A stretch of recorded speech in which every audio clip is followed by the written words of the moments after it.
Hello, kids! How are you today? Welcome to another day of fun and learning.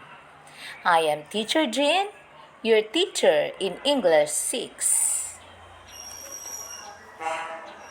And in today's lesson, you have to learn three objectives. First is you have to identify elements of a narrative, which is the plot. And second one is you have to evaluate narrative based on how the author developed the elements. Third is you have to show the importance on evaluating narrative based on how the author developed the elements, which is the plot. There are 5 elements of a narrative. These are the characters, the setting, the plot, the theme, and the point of view. In our previous lesson, we already discussed the characters and setting. And now, you have to learn about the plot.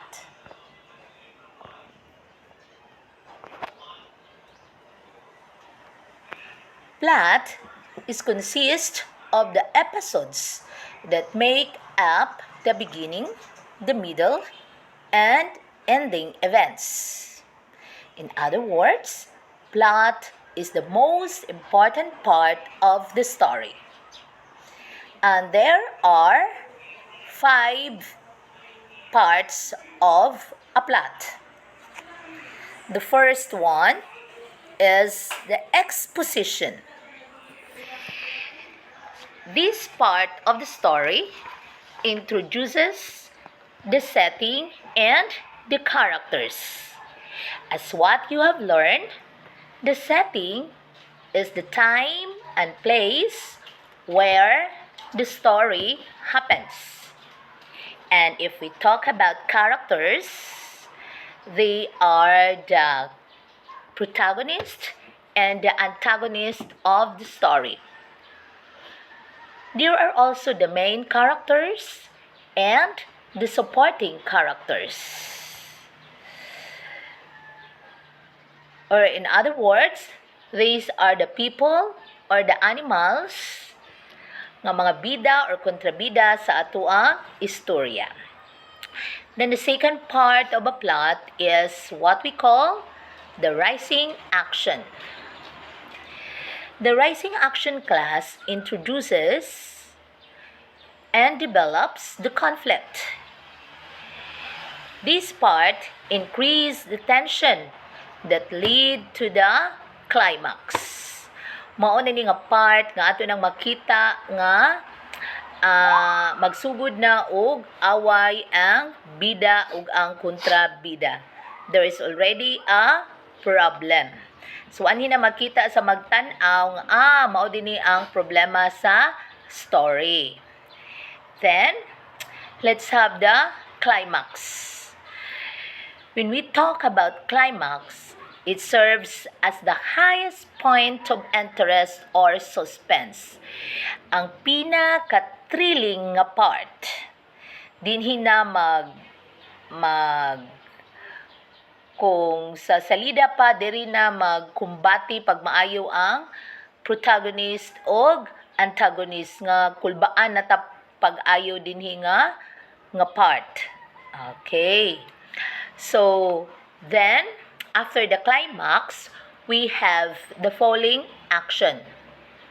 It draws the story to close. Hapit na mo end ang story dire. Diri na napildi na ba ang kontrabida? Dayon magkaanam na og kasulbad ang problema. Hapit na mo end ang story. Ari nga part. So the tension on this part decreases and everything begins to settle down on this part. And let's have the last part, which is the resolution. It ties up the loose ends. It is when the conflict has been solved and usually indicates the ending and possibly even the happily ever after. So, ang mga problema ani, nakuha na, nagtagaan nagkasulbaran. So, diri na nga part nga magkita nimo ang mga moral lesson, ang magpinasayloay na, dayon kasagaran diri sa mao ni siyang ending sa story nga kung magbasa tag story then moingon dayon nga and live happily ever after. So, let's go back. The 5 parts of a plot are: first, we have the exposition, the rising action, the climax, the falling action, and the resolution. Okay, by the way, class, nag-discuss ta ganina og conflict. So, conflict means a struggle between forces. It could be a conflict human versus human. So, ang human na po, nangyara pong kontra kay mga tao ra pod. So, the protagonist, ang iyang kontra mo to ang antagonist. So, human versus human. Then another conflict is we have human versus nature. So, ang kontra sa tao kay nature. Kung maingon tag nature, unsa man ni siya? So, ang example anang nature kay, ang kontra baro niya kay ang earthquake, floods, a tornado, or basta anything nga hinimo sa Ginoo. Okay, that's nature. Then another one is human versus society.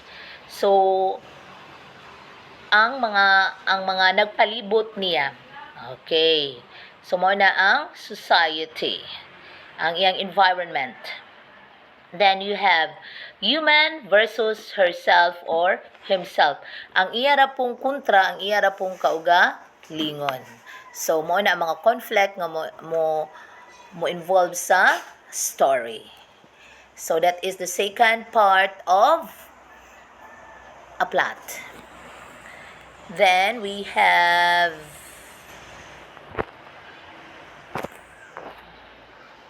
okay. So, today you are going to read a story. But prior to that, I am going to unlock the difficult words. These are words that you find mga maglisod mo. So, akong gi-unlock daan for you to understand the story. So, let's have the first word. Okay, the first word is earthquake. Have you experienced an earthquake? So, earthquake is a shaking or trembling of the earth. So, nagkurog-kurog unsa may nagkurog? Okay, nagkurog ang earth. Ni shake, ni tremble. So, mao na sa Bisaya pa, gitawag na siya og linog. In Tagalog, that is lindol. The second word, we have devastation. Okay, this is the great destruction or damage. Which mean, in Tagalog, this is pagkawasak. In Bisaya, grabe nga ka daot. Okay. Then the third word is we have the havoc. This is wide and general destruction. Okay. Dako nga kadaot nga nahitabo. Okay, so this is quite synonymous to devastation. Then we have here the sumptuous. Okay, sumptuous means luxurious. Okay, kung for example sa fiesta, daghan kay ta og mga gi-prepare nga pagkaon. So, mao na matawag na tong sumptuous, nagkalain-lain nga mga putahe sa pagkaon. Nagkalain nga mga lamian o klase-klase lang nga pagkaon. Then the fifth one, we have exuberant. That is a lively energy and excitement. That is lipay kay ka. So, masayang masaya. You have lively energy. Then we have tremble. Okay. So, kung mag-earthquake, of course, ang earth mo tremble or mo shake, manginig, nag-uyog-uyog. Okay, that's tremble. Then we have here nausea. Okay, that is a stomach discomfort and the sensation of wanting to vomit. That is pagduduwal or magsuka-suka ka kay wa ka kasabot sa gibati sa imong tiyan. Okay. Number 8 is we have here the word wreckage. Okay, that is the remains of something that has been badly damaged. So, ang pagkawasak sa usang ka butang. So, kung maglinog, for example, ang balay nakuha man na shake, naguba. So, ang katong mga gamit dito nga na dako kay kadaot, okay, nangaguba, so mo siya ang gitawag og wreckage. Next, we have shattered. This word means broken into many pieces. In Bisaya, mo ni siya ang pagkabuak-buak. So, napino-pino ang mga gamit. Okay. Sa Tagalog, ito'y tinatawag nating nabasag. Okay, shattered. Then, we have here traumatized. That is to cause someone to suffer. So, na-trauma. Okay, tungod kay usa ka panghitabo nga iyang nahiaguman or iyang nasaksihan. So, mo ni nakapatruma niya, nahadlok. Or, nasuffer siya. Di na siya makatulog. Tungod kay iya lang gyapon mabalik-balik ang panghitabo. Okay. Then we have heard the debris. Okay. Debris. So, that is silent S. So, that is scattered pieces. So, mo ni siya in Tagalog, mga labi. Okay. So, mo ni siya ang mga ginagma, ang mga butang, mga tagak. Okay. Na mga nakatag-katag nga mga butang. So, for example, sa usa ka balay nga gilinog, mao ni siya ang mga katong mga gagmay nga mga bildo nga mga buak, mga kahoy nga mga tagak. Okay. Then the last one is fathom. That means to understand. So, nakasabot. Nakasabot ka, sabot, ipasabot. So, ang iyahang gilawmon sa imong panghuna, huna. So, those are the 12 words na inyong makita, inigbasa nato sa story. So, are you ready now to read the story? Okay. So, I am going to read the story, then you have to listen attentively. Because at the end of this story, you have to answer the questions. Okay. The title of the story is The Tremor on Feast Day. It is written by May Shane J. Turalba. A celebration that turns into a devastation. Barangay Hagnaya celebrates its fiesta every 6th day of February. Elias and Lucy went to the chapel to light candles and offer prayers of thanksgiving and protection. It was their usual way of starting their fiesta celebration.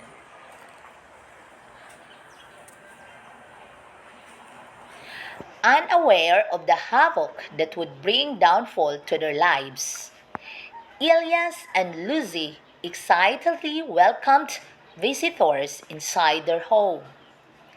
They entertained their visitors with video, sumptuous food, and good conversation.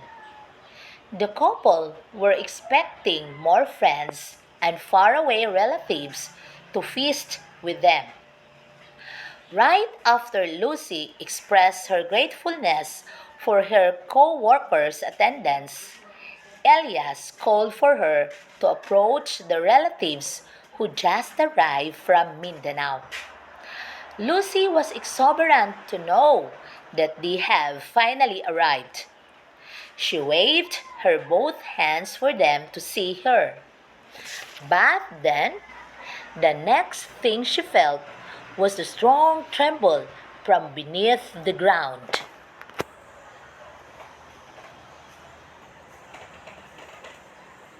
Some were shocked and feeling noisome, while others, especially children, were screaming. It was almost 30 seconds of tremor. As the couple turned their back, what revealed in their consciousness were the wreckage of their house caused by the earthquake. The walls that divide the rooms inside the house were separated from the pillars. Half of the walls were shattered into pieces of small rocks and sand.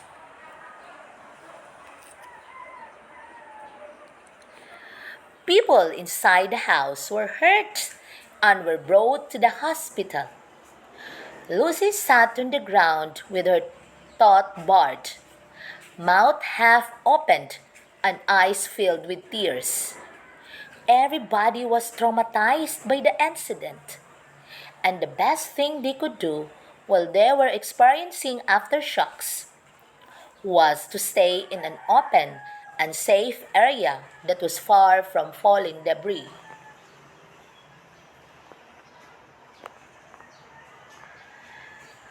The couple couldn't fathom that unwanted and perplexed episode of their lives. Their heads were completely empty until Lola Andresa, Lucy's grandmother, hugged them both. "What should we do?" Lucy confusingly uttered her first statement after the earthquake. "Do not chew things you cannot swallow. The first thing you have to do is to rest and cry if you must. We are just right here." Lula and Andresa's comforting words of wisdom calmed them for a while.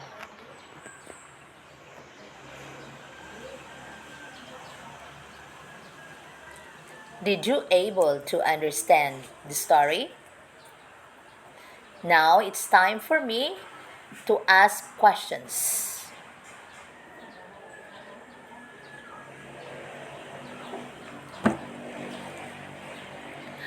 First question here. What happened on first day? The second one.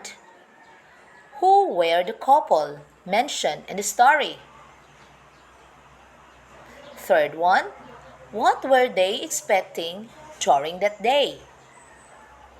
How did the earthquake ruin the couple's lives?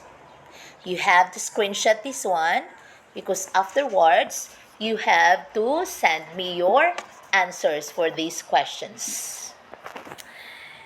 To continue, let's have the fifth until the seventh questions. If you were one of the guests, how would you help yourself and others to minimize damage? What practice must a person remember during an earthquake? The story started with a celebration, right? How did it end? Which of the events showed suspense? Again, try to screenshot this one and send me your answers after. Okay, let us now analyze the parts of the plot on the story Three More on Feast Day. So, do you understand the word three more now? So, that's another term for the shaking of the earth or an earthquake. Gilinog sila during their fiesta. Okay, so as what I have discussed earlier, there are 5 parts of a plot. The first one is the exposition. Okay, on the story that we have read a while ago, the exposition there is Elias and Lucy went to the chapel to light candles and offer prayers of thanksgiving and protection as their usual way to start a celebration.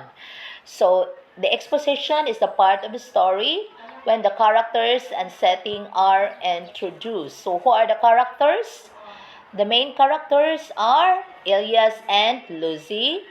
And where is the place? It is the chapel. Okay. Then we have her. The second part is the rising action. So it is in this part that the characters face a problem.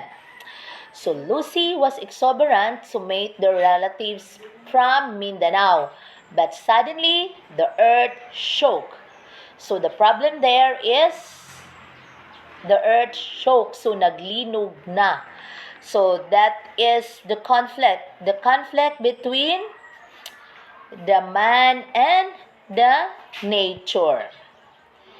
Then let's have the climax.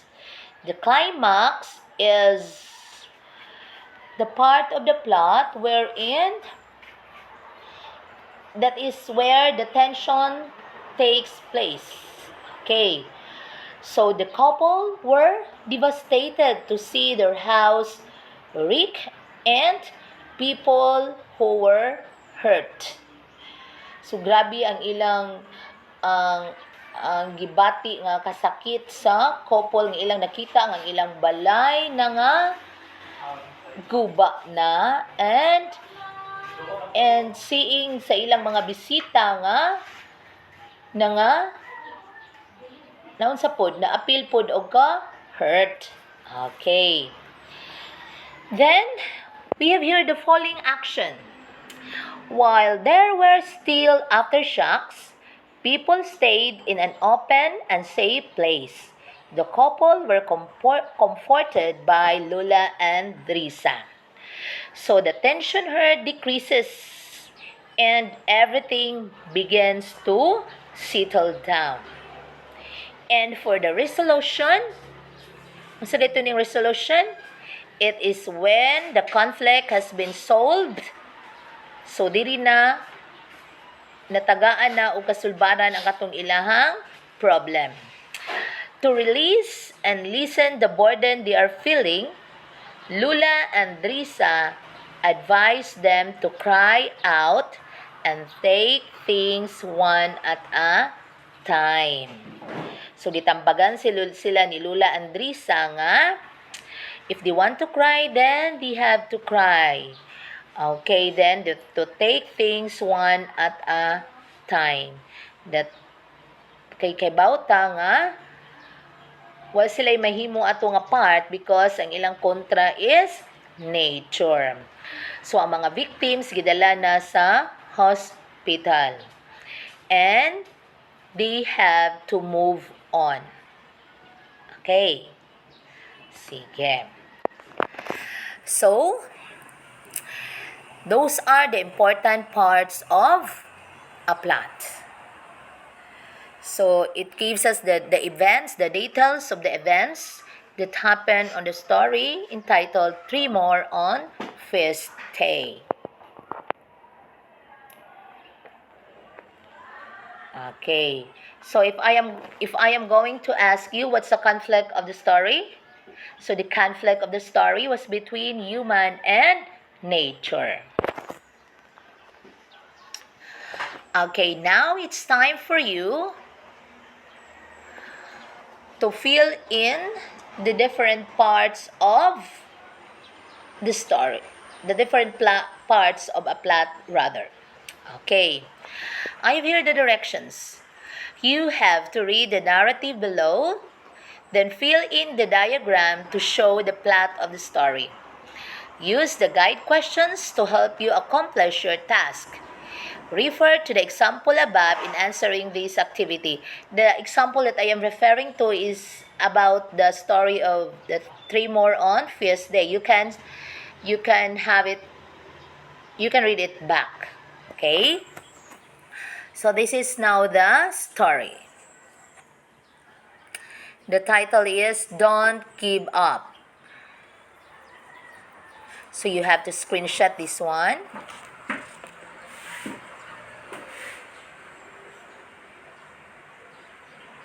Okay. So don't give up. A long time ago, there was a boy named Rodney who lived in a village. He was very happy with his family, but his happiness could not last for long. Rodney and his fellow villagers faced a severe drought. They desperately waited for rains but with no luck. All the crops, land, and even trees dried up. The cattle started dying. As there was no rain, the stream was drying up slowly.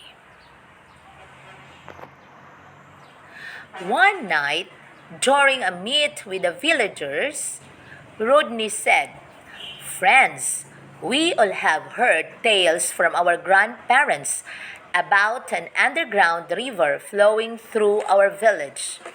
Why don't we dig and see?" The villagers agreed and started digging. When people told him to give up, he said, "God is helping and guiding my way."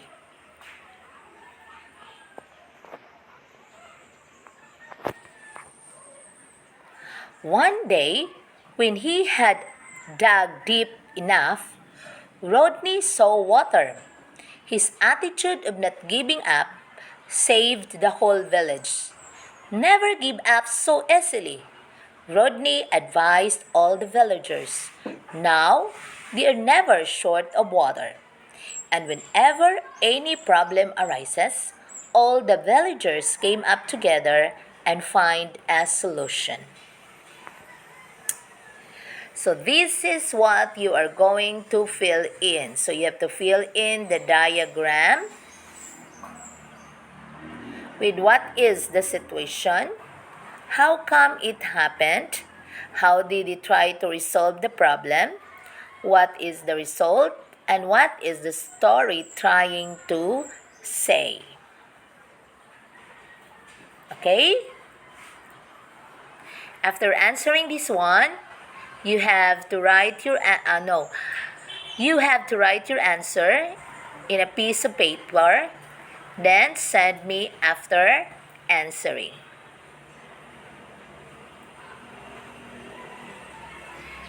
That will be all for today's lesson, class. Thank you, and God bless us all.